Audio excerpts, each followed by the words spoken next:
Hey guys, welcome back to another Gaming Memories video. Here we are taking a look at a very rare racing game that was released in Japan only in 1996, and that is GT Kai. This is also the first in a series of racing games that was focused on the All Japan Touring Car Championship, and it was also the first game to be developed and published by a company known as Kaneko, as it was their first release on the PlayStation. This game is focused on the Japanese Touring Car Championship, as it focuses on races from the actual events of the seasons during that time period. Now, compared to other racing games that were on the system at that time, where there was a lot of 3D focused racers that used 3D style graphics, this game doesn't use that. It uses more 2D style graphics, but in an isometric perspective, more so like a top-down style racer that would have been very familiar with the likes of 16-bit consoles and even handheld consoles likes of the Sega Mega Drive, Super Nintendo, even as far back as even the likes of the Nintendo Game Boy Advance and so forth. So it would have been very similar to those style of games. And for the most part, this game is very rare and quite hard to find, even to gain copies of it. I myself managed to get a copy of it on eBay for making this video, but I was just lucky when I got it, because again, it's hard to find.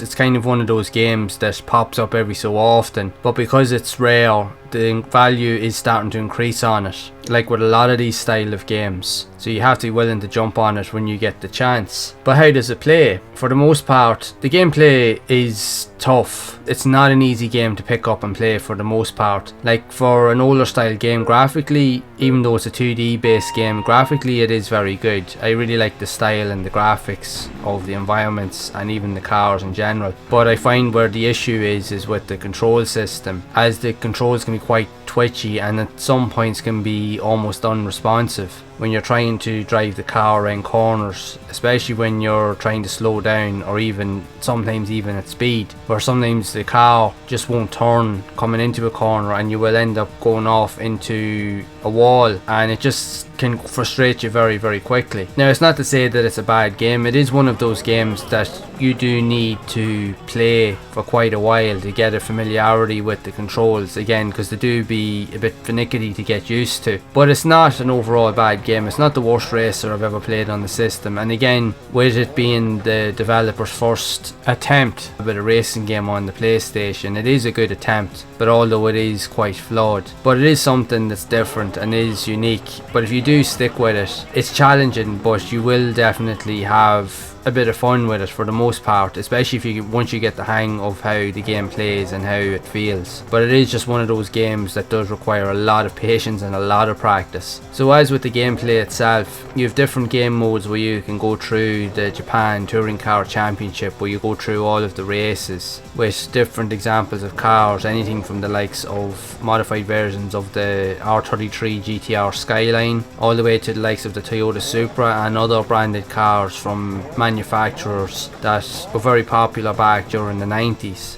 even the likes of Porsche cars as well, as Porsche was also very popular even in Japan, especially for the likes of race cars. So there is quite a few to choose from. Again, each team has their own set of drivers that you can choose from as well, a little bit kind of like Formula 1, where each team has a limit of about 2 to 3 drivers, and you have different cars then to choose from based on the different preferences, and you can tweak the different elements of the car, even down to the handling sensitivity and even the suspension outputs and even the power outputs and the gear ratios that can affect your overall gameplay. And the game itself is very fast paced. As you can see, the game can actually run at quite a decent speed, sometimes to a point that it can be a little bit overwhelming, especially if you're a beginner coming into the game. So you can progress through the championships, and as you go through the championship, and if you do get the chance to win races, you can unlock different perks and different features, which again you can improve to try and go further and try to rack up enough points so that you can win the championship, which again will unlock additional extras for more playability. But you do also have access to different style of game modes where you can play likes of